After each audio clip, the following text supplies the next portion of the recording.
Ketemu lagi sahabat podcast Positif Podcast, obrolan yang benar, bersama saya Sentot Janinto, dan kita akan bincang-bincang tentang dunia cyber. Sekarang saya kedatangan tamu, ada Mas Dhani Firmansyah, praktisi dunia IT. Halo Mas. Halo, selamat sore.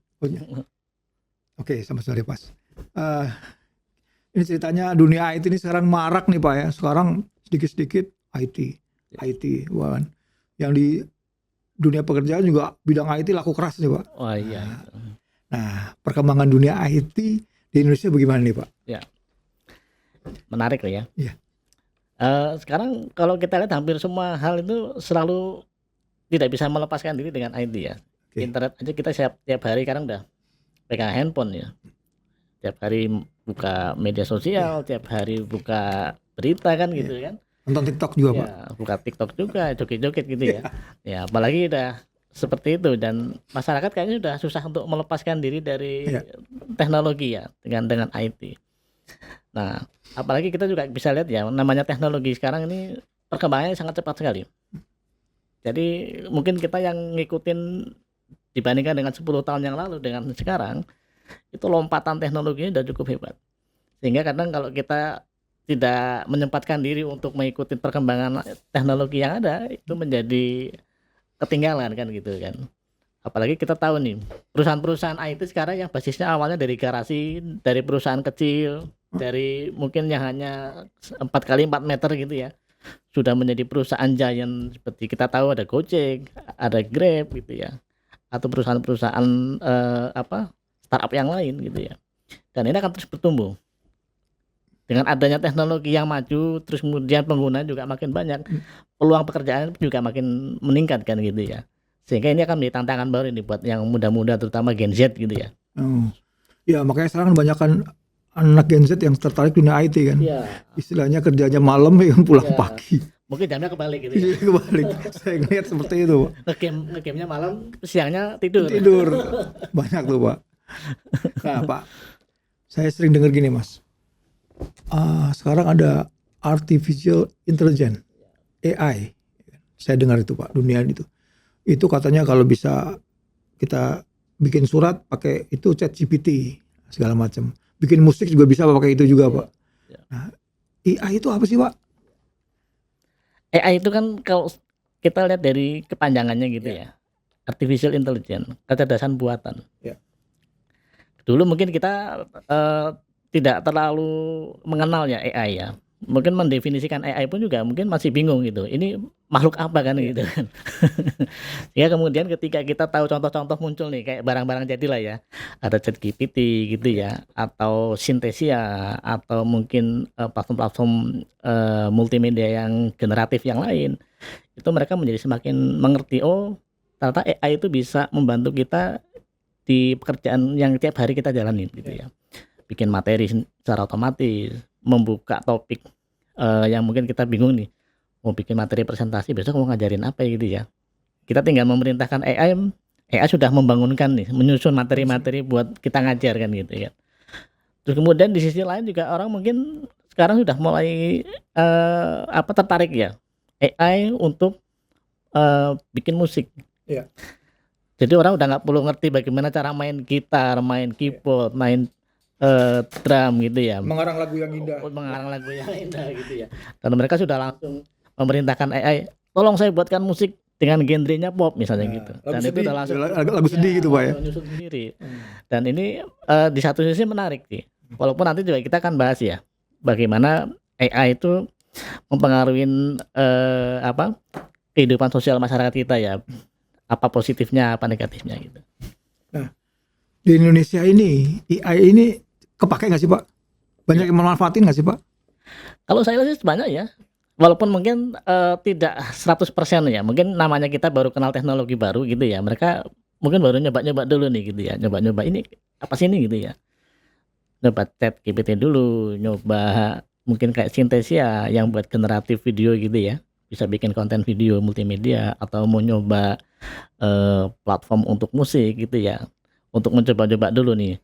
Tapi saya yakin sih nanti ketika mereka sudah enjoy dan mereka tahu bahwa oh ini bisa dimanfaatkan untuk produktivitas mereka sehari-hari. Wah, itu pasti akan banyak yang akan beralih ke AI. Nah, kemarin waktu pemilu juga dipakai buat hoak ya Pak ya. Jadi mukanya orang yang bener, suaranya bener, tapi potongan-potongan itu pakai AI juga Pak. Iya, itu kalau kita bicara di teknologi itu namanya deepfake ya. Oh. Deepfake, mengganti muka orang, istilahnya face swap gitu ya. Nah, memang nanti kita akan bahas juga lah bahwa AI dengan perkembangannya sedemikian cepatnya gitu ya, dengan perubahan teknologi yang ada, itu nanti akan punya dampak nih. Kalau kita lihat kemarin mungkin bisa buat lucu-lucuan gitu ya, pas pemilu juga lucu-lucuan ya. Tapi mungkin kita nanti juga akan lihat bahwa itu juga punya dampak negatif juga nanti. Kan hoax akan mungkin makin banyak karena banyak orang sudah bisa bikin pakai mukanya si A, si B, si C kan itu kan. Akhirnya dia pura-pura jadi si A ngomong apa kan gitu ya, bisa jadi juga. Dan itu nanti juga harus disiapkan juga nih counternya nih, jangan sampai ada dampak tapi tidak ada penyelesaian, kan bahaya nih. Sisi negatifnya juga ada berarti Pak. Dari sisi positif dan negatifnya juga ada. Iya, nah, betul. Besok-besok tiba-tiba saya gitu tiba nembak bintang film atau gitu kan lucu Pak, balance bukan saya yang membuat. Ini kan bisa kejadian Pak. Nah, ini yang akan menjadi tantangan tersendiri lah gitu ya dengan perkembangan AI saat ini, karena ini ketika ada undang-undang mungkin kayak ITA atau pelindungan data pribadi, kan kalau nggak ada tools untuk mengatasi masalah-masalah seperti ini menjadi tidak bisa diselesaikan dengan baik gitu ya. Dan akan banyak fitnah yang akan muncul kalau misalnya kita tidak hati-hati dengan memanfaatkan teknologi yang walaupun sebenarnya banyak positifnya sebenarnya. Cuman namanya orang iseng kan kadang banyak juga gitu ya yang memanfaatkan teknologi untuk hal-hal yang negatif. Misalnya gini Pak, ini kan ada rambu-rambu sekarang kalau misalnya kita bikin sesuatu video pakai lagu orang di Facebook pasti kan akan melarang. Lagu itu harus kena royalti kan gitu kan. Nah, bisa nggak nanti suatu waktu nanti kita pakai AI yang kita pura-pura kita hoax itu, ini AI bohong gitu. Ya. Bisa nggak dibikin rambu-rambu seperti itu Pak? Bisa. Penjagaan. Sekarang algoritma baru sedang mulai disiapkan ya gitu ya, bukan sedang, mungkin sudah berproses ya sebenarnya ya. Jadi seperti pencipta lagu kan mungkin juga khawatir ya kalau mereka lagu-lagunya banyak dimanfaatkan untuk hal-hal yang tidak untuk tujuannya ya. Sehingga mungkin cara membuat copyright atau watermark lah kalau dalam mungkin videonya gitu ya, itu harus punya cara yang lebih mudah dikenalin, bahwa setiap orang kalau ngelihat tanda-tanda itu berarti itu punya si A, si B gitu ya. Ini yang harus dipikirkan.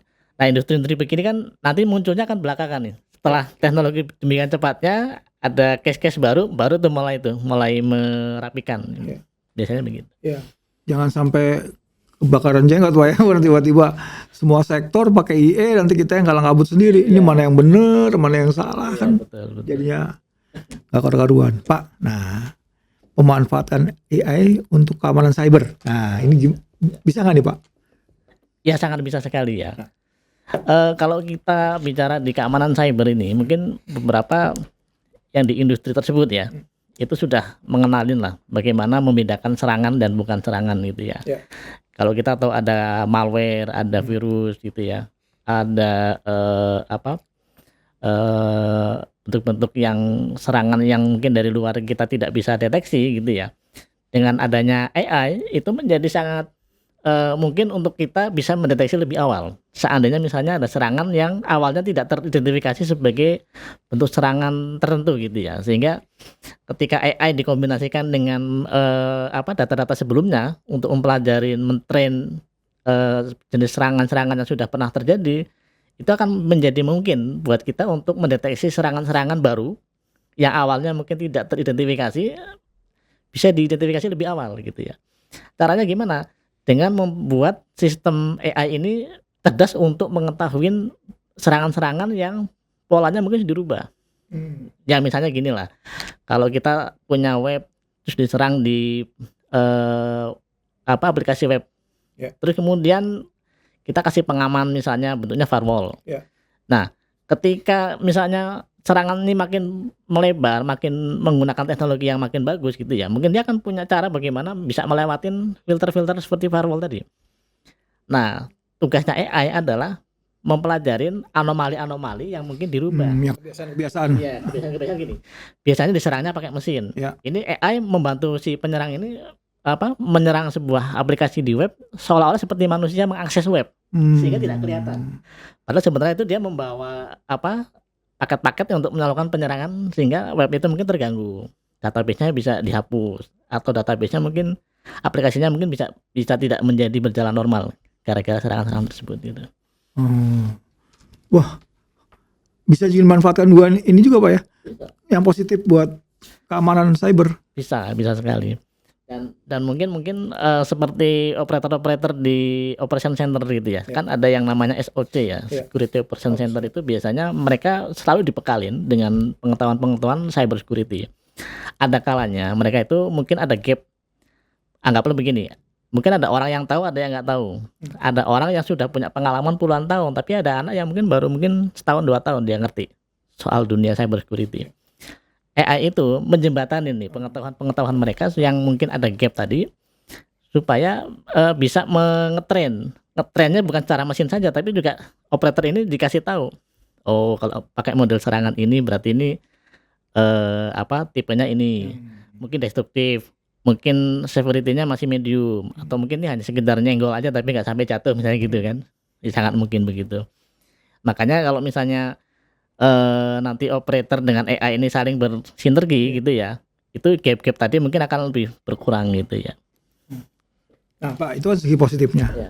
Nah kalau ancaman AI ini terhadap keamanan dalam negeri, cyber dalam negeri gimana nih Pak? Iya. Ini menarik sih. Kalau kita mungkin lihat kayak ChatGPT itu kan ketika kita tanya nih, jelaskan kepada saya mengenai soal materi apa kan itu ya. Bayangkan kalau nanti ketika ChatGPT itu punya kemampuan untuk tolong dong buatkan saya virus yang tidak bisa dideteksi oleh antivirus gitu. Nah, dan itu misalnya dilayani oleh ChatGPT atau oleh yang aplikasi sejenis gitu ya. Sehingga itu dimanfaatkan oleh orang untuk nyebarin malware, spyware gitu ya. Dan ini mungkin menjadi hal yang harus kita antisipasi. Apakah harus disensor terlebih dahulu gitu ya, permintaan-permintaan yang memang itu bagian dari bukan kelebihan, bagian dari negatifnya kalau teknologi dieksplor terlalu jauh gitu ya, terlalu banyak gitu ya. Dan itu memungkinkan itu terjadi karena memang AI itu semakin dipinterin semakin ngerti dia dan bisa membantu kita untuk mengeluarkan hal-hal yang kita mungkin punya batasan.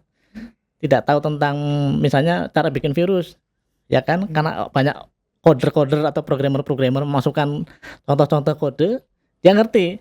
Tolong dong buatin saya yang virus yang buat masuk ke sistemnya orang gitu kan misalnya. Iya betul. Coba saya pernah iseng-iseng ChatGPT tentang ekonomi, langsung keluar Pak.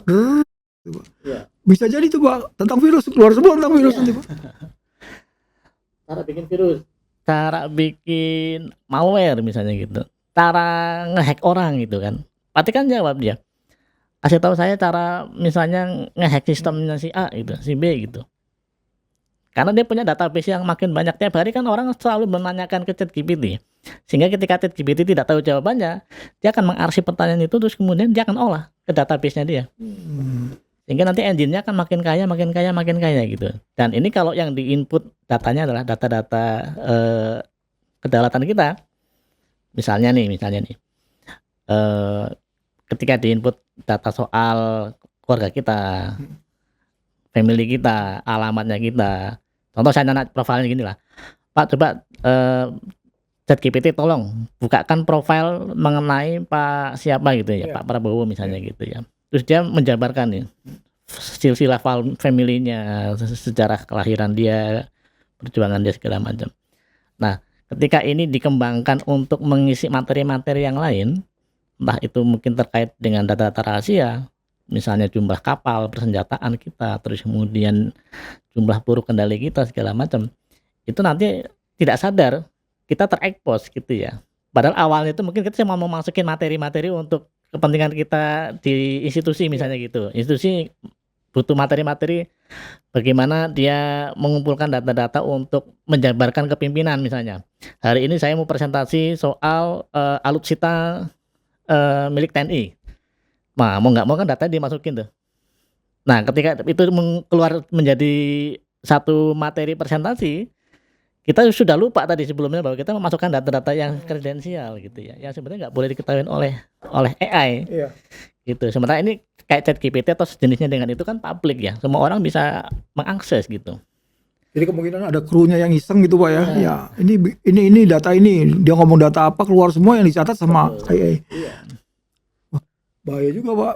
Nah, itu yang mungkin harus dipikirkan. Makanya kayak saya kemarin juga selalu menyampaikan lah ya ke teman-teman di komunitas IT terutama ya, masa ini kita nggak bisa bikin kayak ChatGPT sendiri gitu ya, atau masa kita nggak bisa bikin sistem AI yang versi kita lah gitu ya. Artinya setidaknya database-nya itu tidak harus dikeluarkan di servernya orang gitu ya, atau disimpan di servernya third party ya, pihak luar yang kita nggak bisa jamin nih bahwa data-data itu mereka akan jaga keamanannya. Apalagi ini data-data rahasia kredensial kita. Ya itu yang harus kita siapkan benar-benar, bahwa AI itu dikuasain teknologinya supaya kita tahu bagaimana memanfaatkan AI dengan tetap memperhatikan aspek security-nya kan gitu kan. Soalnya ChatGPT ini kan pakai bahasa Indonesia sekarang Pak. Bisa semua bahasa. Iya, kok bisa pakai bahasa Indonesia kemarin Iya. minta ini dibiatin. Jadi nanti sewaktu saya bikin skripsi S2 atau S3 pakai ChatGPT aja bakal gitu Pak. Betul, bisa. Dan itu sangat mungkin gitu ya. Dan saya sudah mempraktekkan itu. Maksudnya bahkan untuk yang versi yang istilahnya private GPT ya, itu juga sangat mungkin dilakukan. Kita nggak butuh data bank yang besar untuk membangun AI menjadi secanggih seperti ChatGPT. Karena nanti mereka akan, si ChatGPT ini atau sejenisnya ini akan mengumpulkan data secara mandiri. Kalau udah kayak gitu ilmiahnya gimana Pak? Ilmiah yang mana maksudnya? Ilmiahnya maksudnya kan kalau skripsi kan harus dari data kita mencari ini kan kalau dunia kan udah. Nah, itu nanti akan butuh yang namanya validasi kan, verifikasi data lah. Tapi yang pasti nanti ketika materi-materi yang sudah ada sudah divalidasi dan diverifikasi oleh yang memanfaatkan ChatGPT tadi, itu bisa jadi nanti akan diperbaikin oleh si ChatGPT sendiri. Dan itu semuanya serba otomatis kan. Iya. Cuma ya ini kan kita kalau melihat dari segi pemanfaatan kemudahannya memang mudah Pak ya. Sangat enak, sangat gampang. Tapi kan mungkin buat guru atau buat pengajar kan ini kan juga waduh ini peran saya akan berkurang. Ini mungkin yang menarik ChatGPT ini atau sejenis dengan ChatGPT ini bisa jadi menggantikan ya pekerjaan-pekerjaan yang mungkin awalnya dikendalikan oleh manusia, yang pada akhirnya teknologi menggantikan peran manusia kan gitu kan. Dalam hal ini AI ya. Nah kita bisa lihat lah, mungkin beberapa masyarakat ada yang pro ada yang kontra dengan AI ya, karena AI kita bisa lihat nih kayak autonomous driving system ya. Mobil bisa jalan sendiri otomatis tanpa bantuan supir atau driver kan gitu kan. Bayangkan kalau semua kendaraan bis di kota Jakarta misalnya gitu diganti oleh AI, sopirnya udah gak ada lagi. Nggak kerja Pak ya? Nggak ada yang kerja. Taksi nggak ada yang nyupirin taksi, semuanya udah dengan AI. Terus dikemanakan ini manusia ini nanti? Nah itu bakal terjadi Pak. Ya, bakal. Kalau kita nggak mempersiapkan dari awal, apa yang harus dipersiapkan untuk menghadapi ini semua kan gitu kan. Nah yang menarik adalah kalau kita memanfaatkan teknologi adalah kalau bisa mengurangi pekerjaan kita ya, mengurangi beban pekerjaan kita, mungkin secara mentalitas kita, kesehatan kita akan makin baik gitu. Nah itu sisi positifnya. Bagaimana caranya supaya AI itu bisa didorong untuk bisa meningkatkan health mentality kita dengan teknologi tadi ya, tapi tidak merugikan dengan pekerjaan-pekerjaan yang kita jalanin tiap hari tadi ya. Mungkin ya tetap menggunakan driver, tapi mungkin yang tadinya mungkin dia bekerja 100% dari pagi sampai malam, mungkin cukup 80% atau 60% lah.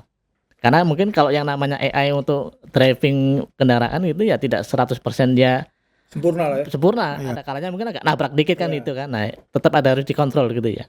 Sisi manusianya mungkin lebih positifnya ke situ, mengurangi beban pekerjaan, stresnya makin berkurang sehingga mungkin kesehatan mentalnya juga makin baik gitu ya. Tapi saya kalau naik bis yang supir AI ngeri juga Pak. kalau kayak ditanjakan tinggi gitu apa nggak bisa mundur gitu Pak? Karena nggak punya rasa kan. Nanti kalau jalannya mau naik nanjak nggak kuat, terus dia mundur sendiri, nggak ada yang tahu ini mundur apa naik ya. Saya nggak berani Pak. Bahaya juga. Pak, ini agak keluar sedikit dari AI Pak. Ya. Nah, tadi kan kalau misalnya dunia IT kita kan Indonesia lumayan maju lah Pak. Sekarang ada nggak sekolah IT khusus di Indonesia ini Pak, yang untuk menciptakan mereka-mereka yang untuk pertahanan, yang mereka untuk di pekerjaan di kementerian segala macam. Ini kan standarisasinya nggak ada sekarang. Iya. Kalau di bidang teknologi sebenarnya di kampus-kampus kita sebenarnya sudah mulai ini ya, sudah mulai banyak lah ya. Maksudnya hampir semua perguruan tinggi mungkin sudah mengadopsi yang kurikulum-kurikulum di bidang IT gitu ya. Nah, memang tantangannya adalah bagaimana kurikulum ini nanti bisa menyesuaikan kebutuhan pekerjaan, ya kan? Ya anggaplah kalau misalnya ini bidangnya di keamanan atau pertahanan negara gitu ya. Ini kampus mana yang paling banyak nih mempelajarin masalah keamanan cyber dan pertahanan negara? Ya mungkin kalau di beberapa kampus kan ada sekolah tinggi ilmu intelijen gitu ya, atau ada Akmil, Akademi Militer itu ya, dan ada Universitas Pertahanan gitu ya. Mereka semua sudah memasukkan materi-materi yang fokusnya banyak kan ke keamanan cyber, tapi tidak melepaskan teknologi, perkembangan teknologi yang ada. Nah, kalau misalnya kita bicara teknologi baru, ini tantangan yang menarik. Secepat apa nih kampus-kampus yang ada di Indonesia sekarang bisa mengikuti perkembangan teknologi yang terbarukan ya, bukan terbarukan, paling terbarukan gitu ya. Ya kayak AI lah gitu kan ya. Gitu misalnya. Apakah mereka cepat ataukah mereka perlu waktu nih untuk mempelajari dulu kemudian baru dimasukkan materi ke dalam kurikulum. Kalau kita tidak bisa mengadopsi dengan cepat, yang ada teknologinya sudah berubah, kita baru belajar teknologi yang lama gitu. Nah, sekarang gimana Pak? Kalau situasinya gimana? Situasionalnya gimana nih Pak di Indonesia nih Pak? Ya, kalau di Indonesia sekarang sih saya melihatnya masih 50-50 ya. Dalam arti gini, ada kampus yang dia sudah cepat mengadopsi teknologi baru, ada mungkin yang masih menunggu dalam arti mempersiapkan materinya terlebih dahulu, apakah kurikulumnya sesuai dengan tujuan misi visinya kampus gitu ya. Tapi yang pasti kalau ini ke depan kita tidak mengantisipasi hal-hal yang sifatnya disruptif ya. Disruptif itu berarti perkembangan teknologi yang demikian cepatnya itu ya. Kalau nggak segera diikutin, ketinggalan teknologi, ya akhirnya kita hanya memanfaatkan teknologi, menggunakan teknologi tanpa tahu bahwa teknologi ini bisa dimanfaatkan lebih banyak lagi kan gitu ya. Perbandingan kita sama India gimana Pak? Secara kalkulasi saya tidak menghitung pasti gitu ya. Tapi kalau kita lihat nih India nih ya. Sekarang pejabat tingginya Google siapa? Ya kan? Orang India. Di Amerika yang menjadi pejabat-pejabat seperti di Amazon, di Microsoft, mereka sudah mulai masuk di sana. Dan berarti apa? Artinya mereka cukup bukan adaptif lagi ya, reaktif saya bilang sih. Jadi ada teknologi baru, reaktif, dan mereka sangat cepat ngikutin itu. Nah, tapi bukan berarti bahwa kita tidak punya kemampuan untuk bisa mengikuti seperti mereka gitu ya. Hanya bagaimana nih pemerintah nih melihat perkembangan dunia pendidikan kita. Bisa nggak disesuaikan dengan teknologi yang sekarang gitu ya, dengan zaman yang sekarang gitu ya. Terbarukan. Apalagi kan sekarang internet sudah demikian cepatnya gitu ya. Dengan berbagai macam pilihan nih, teknologi internet dan kabel-kabel fibernya juga udah kemana-mana kan sampai ke perumahan-perumahan. Nah, tinggal bagaimana menyebarkan ke pelosok-pelosok supaya mereka itu bisa menikmati internet sampai di level paling luar gitu ya, sampai di daratan paling luar, daerah 3T dalam hal ini gitu ya. Karena mereka nanti juga harus bisa mengikuti perkembangan zaman gitu ya. Kalau tertinggal nanti ya akan ada gap lagi. Gitu. Soalnya gini Pak, kan India ini kan ledakan penduduknya luar biasa. Dan kebanyakan dia memanfaatkan untuk IT Pak ya kebanyakan. Jadi kayak di Tokopedia aja, di Gojek aja kan orang-orang India yang untuk dia tingkat atasnya yang sistem. Mungkin satu selain misalnya ya mereka siap mengadopsi teknologi baru dan mungkin mengikuti teknologi baru Perkembangan sangat zaman. cepat gitu ya, perkembangan zaman cepat. Juga mungkin yang keduanya adalah tenaga kerja mereka dibandingkan kita ya, mungkin secara costing perusahaan juga mungkin lebih murah gitu, sehingga mungkin mereka merasa bahwa, "Ah, daripada saya bayar mahal, hasilnya sama, mungkin lebih baik." Atau mungkin juga kebutuhan perusahaan sekarang tidak banyak bisa diakomodir oleh pekerja-pekerja lokal kita ya, bisa jadi kan. Ini kan perlu disurvei ya. Perlu disurvei, perlu dikaji dulu nih. Apakah memang seperti itu apa enggak itu. Kalau misalnya memang ada masalah di situ ya yang ini harus diatasin di dunia pendidikan kita. Itu India Pak. Kalau di Eropa, bangsa Eropa Timur atau mana perkembangannya gimana Pak? Katanya hebat-hebat juga kata orang-orang ini Eropa Timur tuh. Ya. Kalau teknologi kan sekarang kalau kita lihat sumbernya kan banyak dari luar ya, bukan dari Indonesia ya. Tapi kalau kita lihat sebenarnya Asia, dalam hal ini Cina itu punya konsentrasi teknologi yang menurut saya perkembangannya sangat cepat ya. Bahkan pabrik-pabrik semikonduktor atau komputer ya sekarang mereka yang bikin gitu ya. Pabriknya ada di sana. Teknologi yang awalnya mungkin banyak konsentrasinya di Amerika sekarang sudah pindah ke China gitu ya. Mobil listrik misalnya contoh ya. Bisa dilihat tuh. Di mall-mall pamerannya mobil listrik Iya. semua Pak. Artinya kan mereka cepat sekali nih membaca perkembangan zaman sekarang dan mereka nggak mau ketinggalan. Dan secara regulasi mereka, pemerintahnya sangat mendukung kebijaksanaan importnya, mungkin pabrikasinya juga mereka permudah kan gitu kan di negara-negara sana gitu, di Cina terutama. Nah, ini ada pertanyaan yang sering ditanyakan di masyarakat dan terjadi di masyarakat nih Pak. Kadang-kadang kita dapat undangan nih Pak.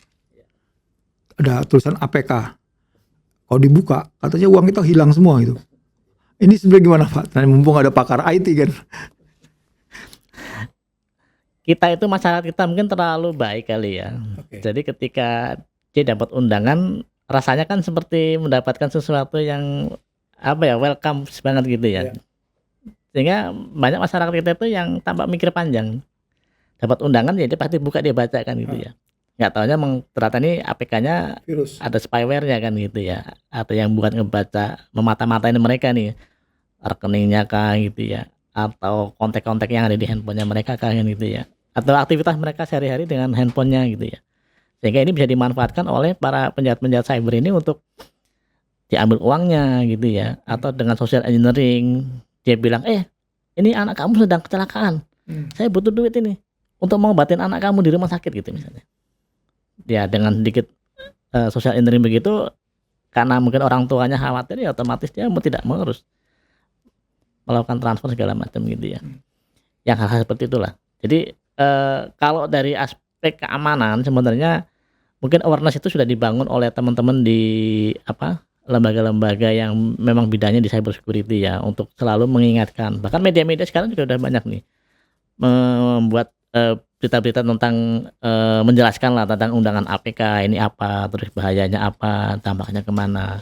Apalagi dengan makin banyaknya korban-korban, ya mau tidak mau kan kita harus memberikan awareness kepada masyarakat supaya mereka itu makin sadar bahwa ini penipu nih undangan APK nih. Formatnya macam-macam kan. Ada undangan nikahan, ada undangan silaturahmi, ada undangan reunian segala macam gitu ya.